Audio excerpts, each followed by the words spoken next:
सभी दर्शकों को मेरा प्यार भरा नमस्कार। मैं हूं प्रदीप कुमार और आप देख रहे हैं एस जियोग्राफर चैनल। पिछला जो वीडियो था अपना प्रवास का था, उसको देखने के लिए बहुत बहुत धन्यवाद। और प्रवास का आज दूसरा वीडियो में अपलोड करने जा रहा हूं, तो आइए देखते हैं प्रवास के बारे में। आंतरिक प्रवास हमने पहले पढ़ा था। प्रवास के प्रकार, तो प्रवास के प्रकार दो प्रकार के होते हैं, तो अंतर्राष्ट्रीय प्रवास, दूसरा आंतरिक प्रवास। अंतर्राष्ट्रीय प्रवास यानी कि दो देशों के बीच में होने वाला प्रवास, जिसमें हमने पढ़ा था यूरोप में होने वाला प्रवास और एशियाई प्रवास। अब जो नेक्स्ट है इसमें वो है आंतरिक प्रवास। आंतरिक प्रवास का मतलब है कि एक ही देश के विभिन्न राज्यों में होने वाला प्रवास, उसे हम आंतरिक प्रवास कहते हैं। तो आंतरिक प्रवास दो प्रकार के होते हैं, एक तो है अंतर्राज्यीय प्रवास और दूसरा स्थानीय प्रवास। अंतर्राज्यीय प्रवास यानी कि अंतर्राज्य का मतलब है कि एक ही देश में होने वाले विभिन्न राज्यों के बीच में होने वाला प्रवास। जैसे कि अंतर्राज्य का हम एग्जाम्पल है कि राजस्थान से बहुत बड़ी मात्रा में लोग व्यापार के लिए, रोजगार के लिए महाराष्ट्र तथा गुजरात जाकर बस गए। इसी प्रकार से उत्तर प्रदेश, हरियाणा, पंजाब से लोग दिल्ली जाकर बस गए। तो ये कौन सा प्रवास हुआ? ये हुआ अंतर्राज्यीय प्रवास। इसी प्रकार से हम विश्व की बात करें तो विश्व में संयुक्त राज्य अमेरिका की बात करें तो संयुक्त राज्य अमेरिका में प्रारंभ में लोग पूर्वी क्षेत्रों में निवास करते थे, लेकिन यातायात सुविधाओं के बढ़ जाने के कारण तथा अन्य सुविधाएं बढ़ने के कारण और पूर्वी क्षेत्रों में जनसंख्या दबाव बढ़ने के कारण वहां की जो जनसंख्या है उन्होंने प्रवास किया पश्चिम की ओर। इसी प्रकार से रूस की बात करें तो रूस में 1917 की क्रांति के बाद वहां पर पूर्वी और पश्चिमी क्षेत्रों से लोग साइबेरिया के क्षेत्रों में जाकर रहने लगे। तो इस प्रकार से वहां पर भी क्या हुआ? अंतर्राज्यीय प्रवास हुआ। इसी प्रकार से खनिज, कृषि, व्यापार तथा उद्योग, इनमें लोग कार्य करने के लिए, रोजगार प्राप्ति के लिए मजदूर है वो क्या करते हैं? प्रवास करते रहते हैं। नेक्स्ट है स्थानीय प्रवास। स्थानीय प्रवास का मतलब है कि विभिन्न जो जनपद हैं या जिले हैं उनके बीच में होने वाला प्रवास स्थानीय प्रवास कहलाता है। स्थानीय प्रवास जैसे कि होता है, इसको चार भागों में हम बांटते हैं, जैसे कि गांव से गांव, नंबर 2 इसी में है गांव से नगर, नंबर 3 नगर से गांव और नंबर 4 नगर से नगर। तो ये स्थानीय प्रवास है। स्थानीय प्रवास में जैसे कि गांव से गांव में प्रवास होना, जैसे कि विवाह के बाद महिलाएं एक गांव से दूसरे गांव में जाकर प्रवास करने लग जाती हैं। इसी प्रकार से गांव से यानी ग्रामीण क्षेत्रों से नगरीय क्षेत्रों में प्रवास किया जाता है। क्यों किया जाता है? रोजगार प्राप्ति के लिए किया जाता है, ठीक है। इसी प्रकार से चिकित्सा सुविधाओं के लिए या शिक्षा प्राप्ति के लिए, अन्य जो भी सुविधाएं हैं उस सुविधाएं उनको प्राप्त करने के लिए जनता है वो गांव से नगर की ओर पलायन करती है। इसी प्रकार से नगर से गांव की ओर भी पलायन होता है और नगर से नगर की ओर भी प्रवास होता है।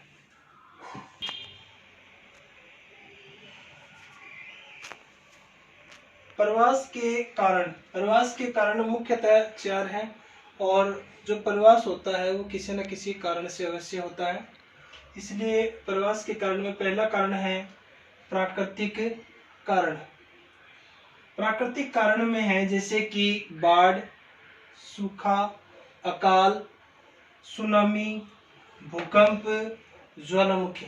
तो ये सभी प्रकृति के कारण ये भी प्रवास को बढ़ावा देते हैं, क्योंकि इन कारणों से मनुष्य है वो एक स्थान से दूसरे स्थान की ओर प्रवास करता है। नेक्स्ट है आर्थिक कारण। आर्थिक कारण की बात की जाए तो आर्थिक कारण में है जैसे कि मनुष्य को अपना जीवन यापन चलाने के लिए उसे रोजगार की आवश्यकता होती है, और रोजगार प्राप्त होने से उससे उसका जो जीवन है वो उच्च हो जाता है। इसलिए आर्थिक कारण है वो बहुत ही ज्यादा महत्वपूर्ण है। ठीक है, आर्थिक कारण में जैसे कि है कृषि योग्य भूमि। जहाँ पर कृषि योग्य भूमि है वहां पर प्रवास अधिक होगा और वहां पर लोग प्रवासित होकर वहां पर जाएंगे। नेक्स्ट है रोजगार के अवसर। जहां पर रोजगार होता है वहां पर लोग रोजगार के लिए जाते हैं, तो इससे भी प्रवास को बढ़ावा मिलता है। औद्योगिकरण। औद्योगिकरण, जहां पर उद्योगों का विस्तार है वहां पर भी प्रवास बहुत ज्यादा हुआ है। नगरीकरण। नगरीकरण की बात की जाए तो नगरों का विस्तार हो रहा है, तो नगरों का विस्तार हो रहा है तो गांवों से लोग पलायन कर रहे हैं शहरों की ओर, जिससे कि नगरों का विस्तार हो रहा है। खनिज, यातायात सुविधाएं, तो ये आर्थिक कारण ये प्रवास को बढ़ावा देते हैं। तो इसमें एग्जांपल देख लेते हैं, जैसे कि यहूदियों का प्रवास हुआ था नील नदी घाटी की ओर, क्योंकि वहां पर कपास की जो कृषि है, कपास की कृषि करने के लिए यहूदियों ने वहां पर प्रवास किया था। दूसरा एग्जांपल हम देखते हैं, मेसोपोटामिया से लेबनान फिलिस्तीन की ओर लोग आर्थिक कारण के लिए प्रवास कर गए थे। नेक्स्ट है भारत से बड़ी मात्रा में या बड़ी संख्या में खाड़ी देशों की ओर पलायन करना, तो ये भी रोजगार प्राप्ति के लिए लोगों ने प्रवास किया था। नंबर 3 पॉइंट है सामाजिक कारण। सामाजिक कारण में आते हैं जैसे कि विवाह, जाति, धर्म, भाषा, परंपरा, संयुक्त परिवारों का विघटन, तो ये सामाजिक कारण है। तो इन कारणों से भी प्रवास को बढ़ावा मिला है। सामाजिक कारण के अब एग्जाम्पल की बात करते हैं, जैसे कि फ्रांस से आंगेनाइट्स जाति का गमन हुआ था, जिसका कारण था धार्मिक संकट।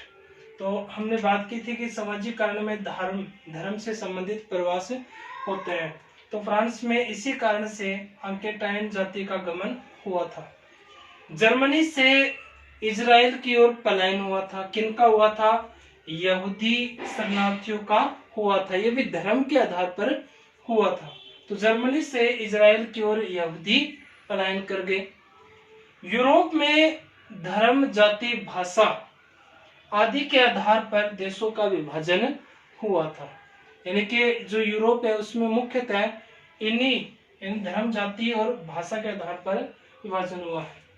नेक्स्ट है विवाह के आधार पर प्रवास होना।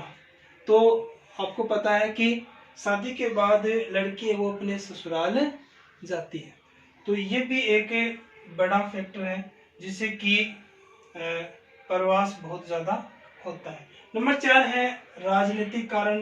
राजनीतिक कारण में आते हैं जैसे कि युद्ध, सरकारी नीतियां, राजनीतिक निर्णय तथा बलात्संग, तो ये मुख्य रूप से प्रवास के कारण है। तो आप बात करेंगे राजनीतिक कारण की।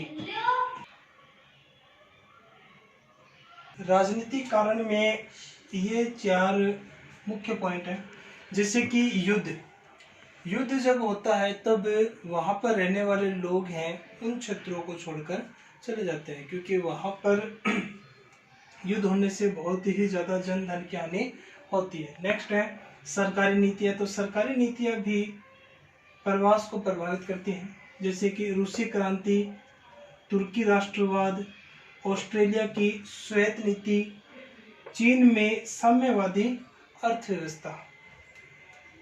राजनीतिक निर्णय की बात करें तो जैसे कि भारत पाकिस्तान का विभाजन हुआ था एक राजनीतिक निर्णय लेने से, और भारत पाकिस्तान के मध्य प्रवास भी हुआ था, जिसमें पाकिस्तान में रहने वाले हिंदू वो भारत में आए और भारत के जो मुसलमान हैं वो कहाँ पर गए, पाकिस्तान में। इसी प्रकार से रोहिंग्या मुसलमानों का म्यांमार से प्रवास होना, तो ये एक राजनीतिक निर्णय था। नेक्स्ट है बलात् शर्म। बलात् शर्म का मतलब है कि स्वेच्छा से न होकर बाहरी शक्तियों के कारण हुआ प्रवास क्या कहलाता है, बलात् प्रवास, यानी कि शक्ति के दबाव से होने वाला प्रवास, जिसे हम बलात् प्रवास कहते हैं। जिसके एग्जाम्पल है कि विभिन्न सरकारी योजनाओं का निर्माण होना, जैसे कि गुजरात में हुआ था नर्मदा नदी पर सरदार सरोवर बांध परियोजना। तो इस बांध के बनने से बहुत सारे जो जनजातीय लोग हैं उस क्षेत्र को छोड़कर अन्य क्षेत्रों के पलायन उनको करना पड़ा, जबरन पलायन करना पड़ा। नेक्स्ट है टिहरी बांध उत्तराखंड में। तो यहाँ पर भी लोगों ने इस बांध के निर्माण के कारण वहां से पलायन किया था।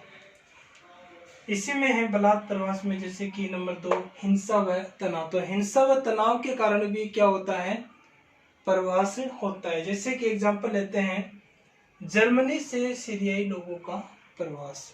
जर्मनी से जो सीरियाई लोग थे वहां पर हिंसा व तनाव उत्पन्न होने के कारण जर्मनी के लोगों ने सीरियाई लोगों को वहां से खदेड़ कर बाहर निकाल दिया।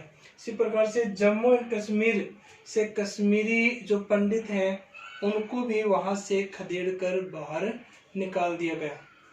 ये सब किसके कारण हुआ, हिंसा व तनाव के कारण। नेक्स्ट है भारत से बांग्लादेशी चकमा शरणार्थियों का प्रवास होना। तो ये भी इसका एक एग्जाम्पल है। म्यांमार से रोहिंग्या मुसलमानों का प्रवास होना। बोट पीपुल्स यानी कि वियतनाम से चीनी लोगों का प्रवास होना, जिसे हम क्या कहते हैं, बोट पीपुल्स। तो बोट पीपुल्स का क्वेश्चन आता है कि बोट पीपुल्स किन के मध्य हुआ था, वियतनाम से चीन के मध्य हुआ था। तो ये है प्रवास। उम्मीद है कि आप लोगों को समझ में आया होगा, और चैनल को प्यार देने के लिए आपको बहुत बहुत धन्यवाद। और आपने ये वीडियो देखा है इसके लिए भी आपको बहुत बहुत धन्यवाद। आपसे अपील करता हूँ कि आप इस चैनल को सब्सक्राइब कीजिए, लाइक कीजिए। लाइक तो आप ज़रूर कीजिए और सब्सक्राइब भी करना, अपने दोस्तों को भी सब्सक्राइब करवाना। धन्यवाद।